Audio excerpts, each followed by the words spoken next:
수성고 2학년 학생들 반갑습니다. 오늘은 4월 21일 화요일 2교시가 되겠습니다. 자, 어제 동동 잘 공부하셨죠? 오늘은 이어서 7월령부터 보도록 하겠습니다. 자, 7월령 가기 전에 우리 복습 한번 해볼까요? 예, 지난 시간에 배웠던 거 서사는 좀 이질적이었다 그랬죠? 그래서 임 또는 임금에게 덕과 복을 기원했다고 얘기했습니다. 1월령에서는 임없이 살아가는 외로운 처지를 호소했었습니다. 중심 소재는 날인물이었었고요. 2월령과 3월령은 임에게 예찬하는 모습이 보여 있었습니다. 그래서 2월령과 3월령에서 2월령에서는 등불을 통해서 임의 빼어난 인품을, 3월령에서는 진달래꽃, 가래꽃을 통해서 임의 아름다운 모습을 예찬했습니다. 4월령에서는 꾀꼬리, 그래서 임과 대비되는 소재를 통해서 오지 않는 임을 그리워하는 모습을 보였고요. 5월령에서는 아참약을 통해서 임을 향한 정성과 사랑, 그래서 임의 장수를 기원하는 내용이었습니다. 6월령에서는 별에 바른 빛, 버림받은 처지임에도 불구하고 돌아보실 임을 척곰 존니노이다. 버림받은 처지임에도 임을 따르겠다라고 하는 화자의 태도가 드러났었습니다. 세시명절로서는 연등회, 수린날, 유두절이 있었습니다. 자, 이제 7월입니다. 자, 7월령은 그 전에 오늘도 요 한 편 정리하시면 되는 건데, 오늘은 학습지가 나와 있죠?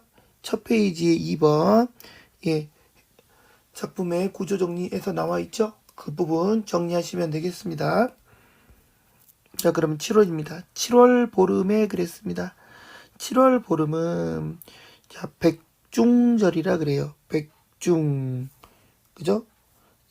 여기 나와 있는 것처럼 원래는 백중입니다. 백중. 자, 백중이라고 하는데 사람들은 무엇이라고 부르기도 하냐면 백종이라고도 부르기도 합니다. 하여튼 이때는 언제냐면 김매기가 끝나고 난 후에, 그리고 추석을 앞둔 조금 잠깐의 쉬는 기간이기도 합니다. 그래서 이때는 노비들도 쉬어요. 그리고 노비들에게 새 옷을 해주는 그런 주간이기도 합니다. 또 이때는 많은 음식들, 소위 이때 나는 어떤 채소들이나 과일을 가지고 제사를 지냅니다. 보시면 알겠지만 불교에서는 4대 명절에 대해서 우란분제라고 해서 5대 명절에 해당합니다. 그래서 이때는 절에 가서 제사를 지내기도 했었어요. 제사의 내용이 뭘까요? 기원의 내용은요. 소원을 빌었겠죠? 농사 잘 되게 해주세요. 이런 소원들을 빌었다고 합니다. 그럼 우리의 시적 화자는 어떤 소망을 빌었을까요? 그 내용을 한번 살펴보도록 하겠습니다. 7월 보름에 백종, 백중의 다른 말이라 그랬었죠? 7월 보름은 백중절이라 그랬습니다. 자, 그런데 백종을 배하여 두고 100가지의 채소, 과일, 다시 말해서 여러 음식을 준비해 놓고, 그러한 제물을 차려 놓고, 자, 뭐라고 소원을 비느냐면, 자, 소원의 내용이 뭐냐? 그 소원의 내용은 즉슨 님을 한다이 여가져 님과 함께 살아야만, 함께 지내야만 그러한 소망을 비잡노이다. 그러한 소망을 빌겠습니다. 라는 내용입니다. 자, 그래서 뭐 하는 내용이에요?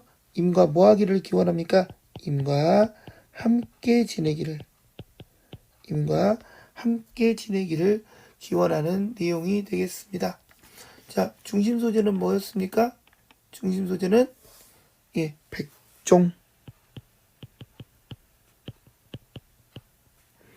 백종, 그리고 절기로서는 백중절,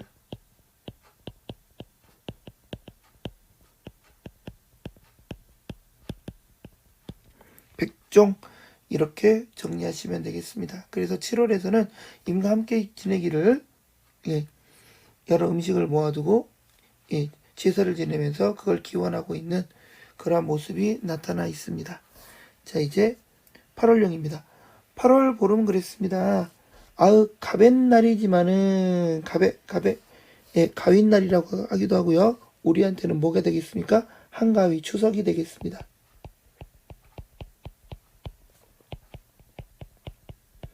페스티벌이죠. 우리 명절 중에 가장 큰 명절이라고 보시면 되겠습니다. 어때요? 모두가 행복합니다. 모두가 행복해요. 그런데 시적화자는 행복하지가 않습니다. 행복하기 위해서의 조건이 있어요. 어떤 조건이 있냐? 자, 님을 매셔요건 님을 모시고 다녀야만. 그날이, 그런 날이 뭐다? 그러한 날이 가베셨다. 그러한 날이 나에게 있어서 추석이다라는 내용이 되겠습니다. 다시 말해서 나에게 있어서의 축제, 나에게 있어서의 행복한 날은, 다시 말해서 시적화자에게 있어서의 행복의 조건은, 그죠? 추석이라고 하는 행복의 조건은 누가 있어야만, 이미 있을 때만 가능하다. 그러면 이미 없으면 나에게 있어서 추석은 추석이다, 평일이다, 평일이다, 이런 내용이 되겠습니다. 이해되시죠? 자, 그래서 8월령에서는 임을 그리워하는 하는 시적화자의 모습이 나타나 있고요. 자, 소재로서는 가베, 그죠? 나에게 있어서 가베란, 그죠? 그래서 절기로도 가베가 나왔었습니다. 우리에게 있어서의 한가위. 자, 9월입니다. 9월 9일 그랬습니다. 9월 9일은 중양절이라는 절기가 있어요. 중양절이라는 절기가 있는데 이거는 중국에서 넘어온 겁니다. 자, 그래서 이때는 국화가 많이 펴요. 그래서 국화주도 마시고 국화전도 먹고, 그러면서 또 하나 어떤 풍습이 있었냐면 높은 산에 올라가서 모자를 떨어뜨리는 등고라는 풍속이 있었답니다. 그래야만 오래 살고 그래야만 애군을 물리칠 수 있다라고 하는 그러한 썰이 있었다라고 합니다. 그 외에서도 뭐 이렇게 국화주도 마시고 시를 짓기도 했다고 합니다. 자, 그런 날입니다. 그런 날에 국화가 가득 찼어요. 약이라고 먹는 국화가, 이 황화꽃, 이 국화가 아래에 있는 그림처럼 한가득 펴 있다고 생각하시면 됩니다. 이렇게 한가득 펴 있다고 생각하시면 돼요. 그래서 눈을 돌리는 곳마다 이 국화가 가득함에도 불구하고 문제는 뭐냐? 약이라고 먹는 이 황화꽃이 집안에 가득 찼습니다. 그럼에도 불구하고 시적화자의 느낌은 어째요? 마음이 허합니다. 이유는 셰셔 가마나에라, 칼수로 가득합니다. 뭐가요? 예, 님이 없다라는 생각 때문에 마음이 허하다라는 얘기예요. 세셔라고 하는 것은, 세셔는 초가집을 의미합니다. 그리고 가마나에라라고 하는 것은 적막하다라는 의미도 있습니다. 다시 말해서 지금 내 주변은 국화꽃으로 가득 찼지만, 국화꽃으로 가득 찼지만 어떻더라? 이미 계시지 않기 때문에 쓸쓸하다라는 내용이 되겠습니다. 그래서 이미 계시지 않아 어떻다? 쓸쓸해하다. 누가? 시적화자가. 자, 중심 소재는 뭐였습니까? 황화꽃.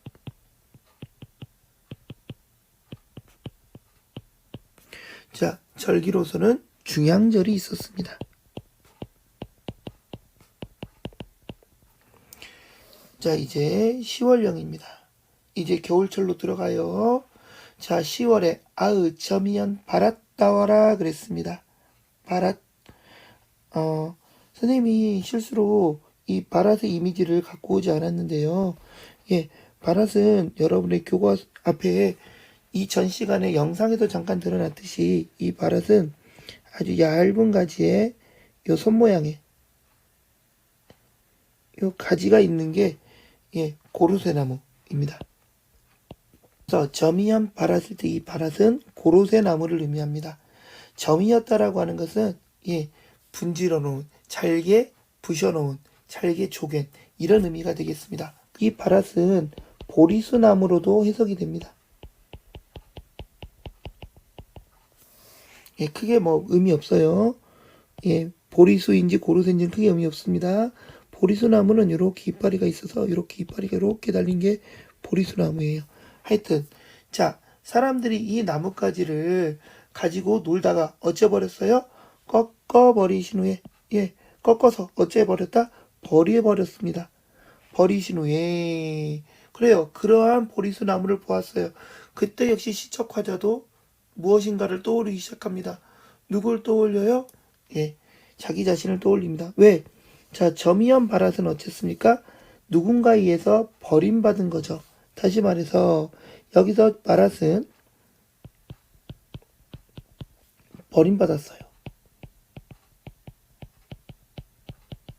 근데 버림받은 사람 또 있죠. 누구? 시척화자. 누구에게? 님에게. 그래서 시적화재의 처지를 비유하는 또 다른 소재가 이 점이연 바랏이 되겠습니다. 그래서 꺾어버리신 후에 디니실 분이 한 분이 없습니다. 다시 말해서 이제 더 이상 님은 돌이켜보지 않아요. 다시 말해서 이제 가능성도 사라졌습니다. 그래서 어때요? 님에게 버림받았습니다. 앞에 육수에서는 돌아만 보시더라도 따라가겠습니다 라고 했지만 이제는 더 이상 나를 지니실 분이 없어요. 그래서 자신의 신세를 한탄하고 있는 부분이라고 보시면 되겠습니다. 자, 그래서 시월령에서는 자신의 처지를 나타내는 바랏이 나왔습니다. 바랏. 그래서 시적화자의 처지를 비유하는 두 번째 소재가 되겠습니다. 자, 이제 11월입니다. 자, 11월입니다. 11월은 자, 봉당자리 그랬습니다. 자, 봉당자리라고 하는 것은 그림에도 보듯이 이 방은 남방이 돼요. 하지만 이 봉당이라고 하는 것은 흙두더미밖에 없는 지역. 방과 방 사이를 연결하는 부분이지만 흙으로 되어 있는 부분. 그래서 이 봉당은 남방이 되지 않아요. 결론적으로 아주 썰렁한 곳. 11월에 봉당 자리에 아주 썰렁한 곳에 아주 추운 곳에 흙바닥에 한삼은 요 밑에 있는 겁니다. 예, 속적삼이라고 얘기하는데 아주 얇은 천을 의미해요. 그래서 요런 아주 얇은 천, 예, 다시 말해서 난방도 안 되는 곳에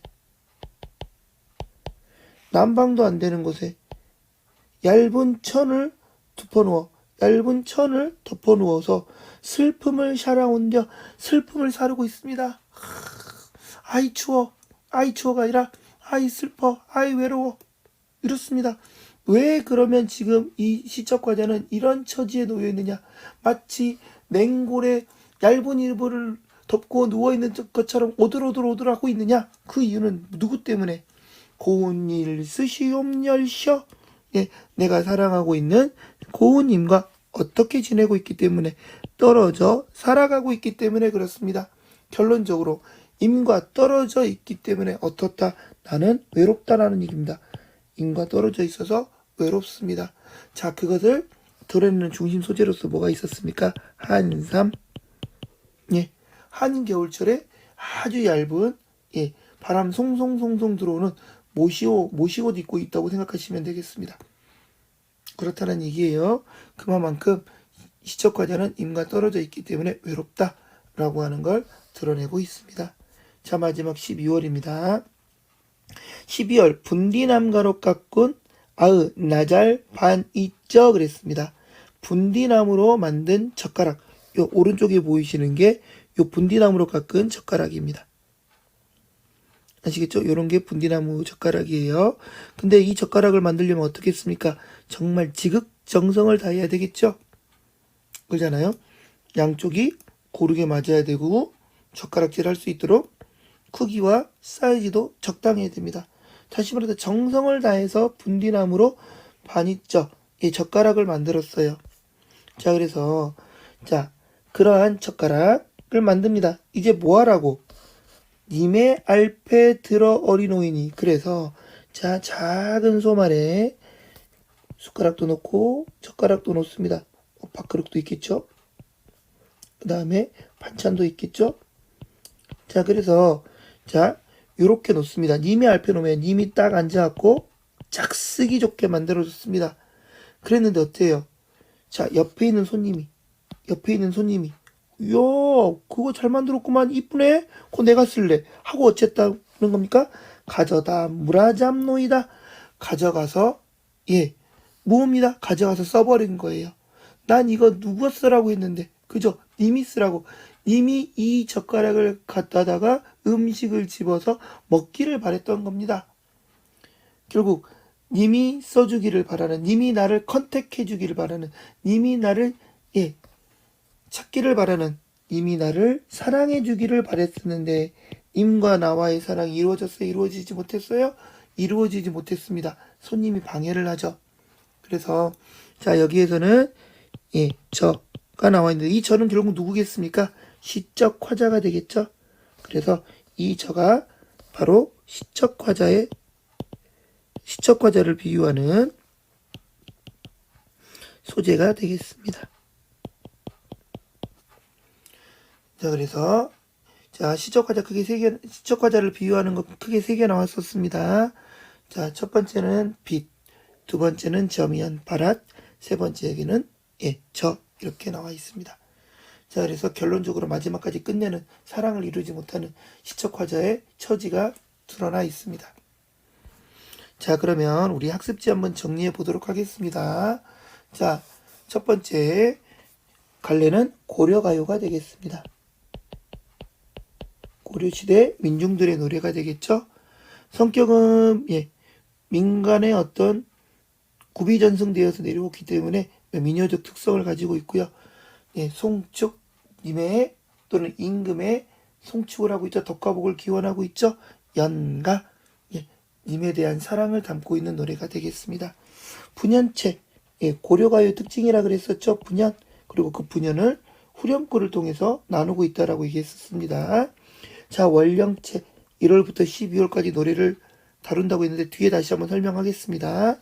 제재는 세시풍속이 있었죠. 각 월별로 절기가 있었고 그 절기에 따른 세시풍속을 언급하고 있었고요. 다양한 자연물을 통해서 시적화자의 정서, 시적화자의 처지를 드러내고 있었죠. 남녀의 이별이 또 소재가 되었습니다. 자, 이 시의 시적화자는 남성이라 그랬어요? 여성이라 그랬어요? 여성이라 그랬죠? 자, 그래서 여성적 어조가 드러났고요. 그 다음에 3년과 4년에서는 임을 예찬하기도 하죠. 그리고 감탄의 영탄적 어조도 드러납니다.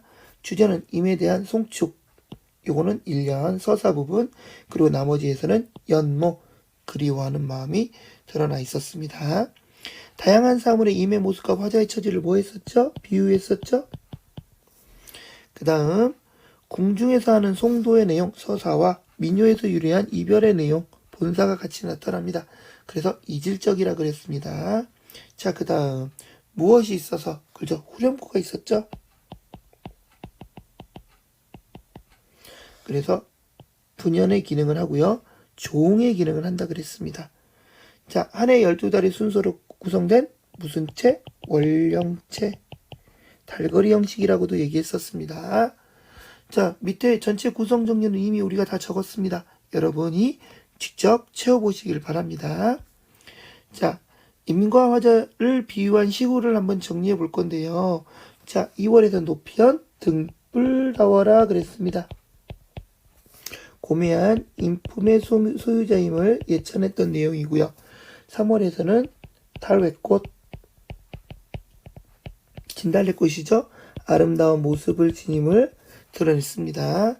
화자를 비유한 건 뭐였습니까? 별의 발현, 빛 나와라.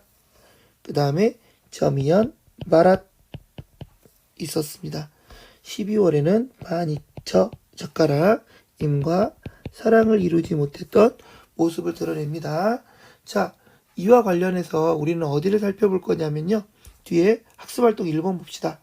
학습활동 1번에서 화자와 임을 비유한 표현 찾아보자 했는데 우린 이미 다 정리했죠? 화자를 나타낸 거는 버린 빛, 그 다음에 점여놓은 고로쇠, 그죠? 바랏, 그 다음에 소반의 저, 반이처가 있었습니다.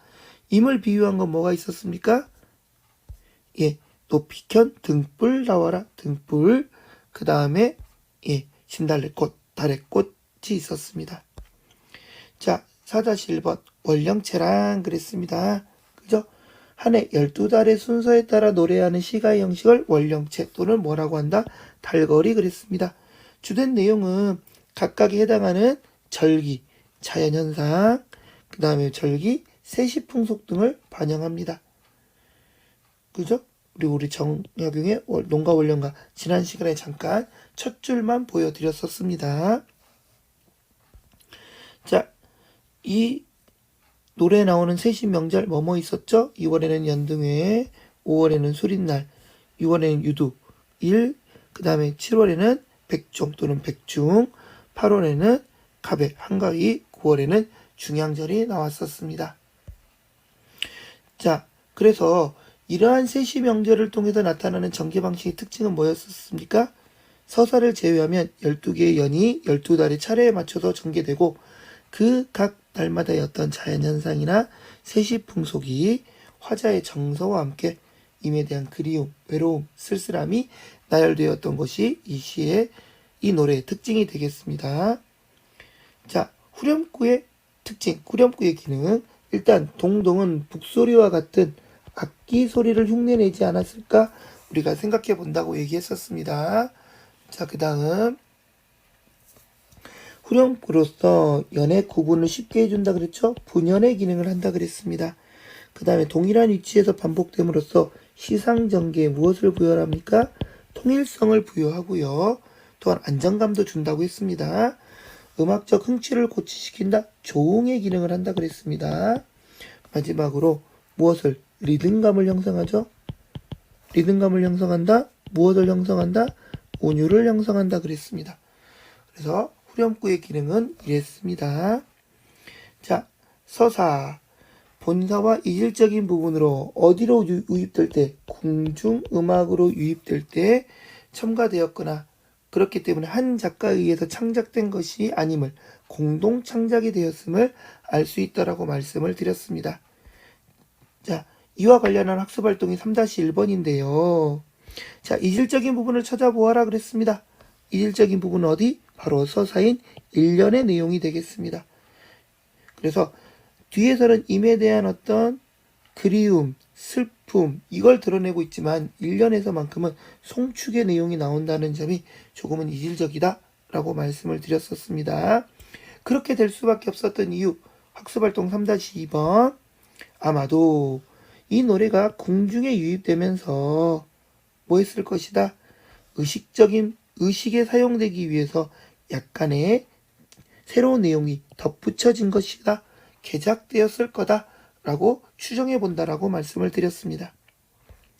자, 학습지 4-4. 자, 객관적 상관물이라고 하는 게 나오는데요. 자, 객관적 상관물이라고 하는 것은 시적 화자의 정서를 부각시키기 위해서 사용하는 모든 소재를 객관적 상관물이라고 합니다. 그래서 우리가 일반적으로 얘기하는 감정이입이라고 하는 것과 좀 주의를 하셔야 되는데요. 감정이입도 역시 시적 화자의 정서를 드러내는 데 사용된 소재이기 때문에 아주 넓게 보면 객관적 상관물이라고 하는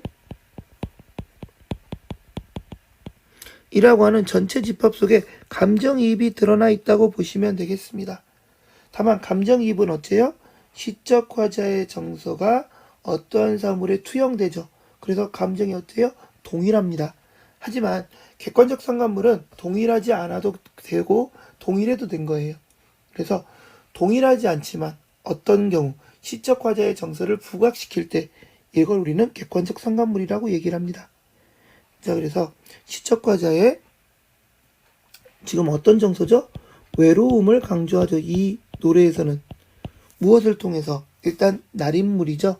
날인물은 자, 시적 화자, 몸과 반대되는 표현으로서 변하지 않는 자신의 처지, 외로움을 부각시키는 소재로서 날인물을 썼고요. 곡고리새는 누굽니까? 누구와 반대가 되죠? 녹사님과 반대가 되죠. 그래서 나를 매년 찾아오는 곡고리새를 통해서 님을 매번 만나지 못하는 시적 화자의 외로움, 쓸쓸함, 임에 대한 그리움의 정서를 부각시키고 있습니다. 자, 그래서 이 시에서는, 이 노래에서는 날인물과 곡고리새를 통해서 뭐하고 있다? 시적화자의 외로움을 강조하고 있다. 이렇게 기억하시면 되겠습니다. 자, 4-5 녹사님이라고 하는 것은 결국 고려시대의 벼슬의 이름이라 그랬습니다. 임의 신분을 알 수 있음과 동시에 임의 성별이 남자. 그럼 시적화자의 성별은 여성임을 우리는 알 수 있겠습니다. 자, 4-6 시적화자의 처지는 어떠냐라는 겁니다. 자, 정월령에서는 시적화자는 외로운 상황이죠. 그죠? 하울려 멸셔 혼자 산다 그랬고요. 자, 11월령 혼자서 외로운 봉당 자리에 한삼 두퍼 누워있죠. 그래서 임과 떨어져 있는 이별의 상황이다. 그리고 12월령 결론적으로 반 있죠. 손님이 무라잡노이다. 임과 사랑을 이루지 못한 상황이 제시되어 있었습니다. 자, 시적화자의 태도 보겠습니다. 자, 2월령, 3월령에서는 임의 인품을 뭐 했죠? 2월령에서 임의 인품을 예찬했죠? 3월령에서는 임의 모습을 예찬했었고요. 자, 5월령에서는 아참약을 바치옵죠. 임에 대한 사랑과 정성을 약에 담아냈습니다. 6월령, 임에게 버림받은 처지, 마치 비처럼 버림받았지만 그럼에도 불구하고 임을 뭐하고자 합니까? 따르려고 하죠. 자, 이제 우리가 풀지 못했던 학습활동이 있습니다. 자, 가시리가 나오죠. 우리 작년에 배웠습니다. 자, 그래서 이제 체념적인 모습이 나타나는 그러한 시였는데요. 어떻습니까? 위증질과 대평성대라고 하는 후렴구가 특징이었죠. 자, 이 동동과 그 다음에 우리가 배웠던 가시리와 함께 비교해 보면서 갈래상의 특징을 보자 그랬는데, 자, 내용상, 형식상 어떤 특징을 보입니까? 내용상에서는 임에 대한 그리움, 연모의 정을 드러내고 있고요. 형식적으로서는 연이 나뉘어져 있죠. 분연의 형식을 취하고 있다라는 것, 그리고 후렴구가 삽입되어 있다라는 것이 특징이 되겠습니다. 자, 그래서 고려문학의 가치를 한번 이야기해 보자 그랬는데, 결론적으로 고려시대 민중들의 노래라 그랬습니다. 민중들의 정서가 오늘날에 우리가 느끼고 있는 어떤 연인과의 어떤 사랑, 이별 이런 것을 담고 있죠. 결론적으로 예전의 정서와 오늘날의 정서가 크게 다르지 않다라는 것, 그리고 그러한 정서가 어떻게 드러나 있다? 순 우리말, 아름다운 우리말을 통해서 드러나 있다라는 것이 특징이 되겠습니다. 다시 고려가요는 평민들의 어떤 감정과 정서를 다루고 있다라는 것, 두 번째 우리말을 통해서 드러내고 있다라는 것, 이것을 좀 기억해 주시면 좋겠습니다. 자, 그래서 이 표시가 가려졌어야 되는데 그냥 이런 거 지우게 했습니다. 하여튼 자, 동동은 12달에 맞춰 노래한 고려가요가 되겠습니다. 자, 굽이 전승되어 내려오다가 언제 조선시대에 문자로 정착되옵니다. 자, 그리고 이 시에서는 자, 후렴구를 사용하여서 연을 구분하고 있고요. 음악적 흥치를 고취시키고 있다는 것 기억해 주시면 되겠습니다. 자, 그 다음 임에 대한 그리움을 표현한 다른 연과 달리 일련은 어떻습니까? 예, 서사 부분은 송축의 내용을 담고 있는데 이거는 아마도 궁중으로 들어오는 과정에서 덧붙여진 개작의 흔적 또 하나. 자, 각 연의 어떤 시상도 일관되지 않죠? 예찬하기도 했다가 그리워하기도 했다가 외로워하기도 했다가 쓸쓸해하기도 했다가 그래서 아마도 한 작가의 표현은 아니다. 공동 창작했을 것이다. 자, 이제 마지막 정리해 보겠습니다. 지금까지 우리가 배웠던 거 한번 정리해 볼게요. 자, 상고시대에는 어떤 문학이 있었습니까? 그때는 서사문학으로서는 건국신화가 있었습니다. 우리가 주몽신화 배웠었죠? 그래서 이 주몽신화를 통해서 신의 어떤 명령을 받았다라고 하는 걸 통해서 어떤 국가 구성원의 결속력을 높이고자 했었던 의도가 있었고요. 동시에 고대가요가 발생하는데요. 맨 처음에는 집단가요로서 나타납니다. 집단의 정서. 그래서 종합 예술적인 성격을 띱니다. 노래도 하고 춤도 추고 그죠? 동시에 어떤 주술적 양상을 보입니다. 노래를 통해서 뭔가를 이루려고 해요. 하지만 시간이 흐르면서 점점 개인적 성향을 드러내는데요. 집단적 성격을 드러내는 대표적인 시로는 구지가, 해가가 있겠고요.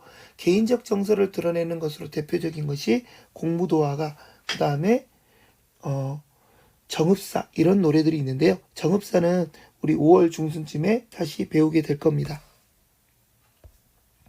삼국시대로 넘어오면서부터는요. 삼국의 가요들이 나타나기 시작하는데요. 대표적인 게 이제 아까 얘기했던 정읍사가 백제의 노래가 되겠습니다. 그 다음에 한문이 수용되면서 한시가 나타납니다. 대표적으로 최치원의 제가야산 독서당 추야우중이 있는데요. 역시 5월 정읍사를 배우고 난 뒤에 바로 배우시게 될 겁니다. 그 다음에 향가, 우리 지난 시간에 배웠던 모축지랑가를 통해서 알 수 있었죠. 사구체, 팔구체, 십구체, 그들의 어떤 다양한 정서를 향찰로 적었던 문학이 있었습니다. 자, 고려로 넘어오면서부터는 이제 한문이 정착을 해요. 한문이 정착을 합니다. 그래서 지배계층들은 주로 그들의 어떤 과시를 하고자 하는 경기체가, 그죠? 그들의 풍류와 자기과시가 있었던 경기체가, 그리고 소위 가전, 거짓 가짜입니다. 그래서 가짜 전기문. 그래서 사물을 주인공으로 내세워서 어떤 사물의 이치를 밝히는 교훈을 전달하는 교술 장르가 만들어집니다. 그 다음 시조가 나타나기 시작하는데요. 시조는 우리말 표현이에요. 하여튼 이것들이 귀족들의 문학이라고 한다면 평민들은 그들만의 정서를 무엇에서 구비전승을 통해서 노래를 합니다. 진솔하게 순우리말로요. 그런데 훗날에 공중에 유입되고요. 후민정음 창제 이후에 기록이 됩니다. 악악개범의 동동이 기록되었습니다. 주된 내용은 어떤 남녀 간의 사랑, 이별에 대한 정한, 삶에 대한 고뇌들이 아주 진솔한 우리말의 표현으로 기록되었다라고 하는 점이 특징이 되겠습니다. 자, 이걸로 수업을 마치고요. 과제입니다. 4월 21일 오늘 밤 11시까지입니다. 출석 체크하셔야 되겠고요. 또 아래 퀴즈를 붙여놓겠습니다. 꼭 퀴즈 풀어보시도록 하고요. 그 다음에 여러분이 학습한 내용 반드시 사진으로 찍어서 본 영상에 있는 글 밑에 댓글로 올려주시면 되겠습니다. 자, 다음 시간에는 이생규 장전을 배우시게 될 것입니다. 선생님이 아니고요. 이제 새로운 선생님과 공부하게 될 겁니다. 선생님의 매력 잊지 마시고요. 그럼 우리는 다음에 만날 때를 기약하겠습니다. 수고하셨습니다. 안녕.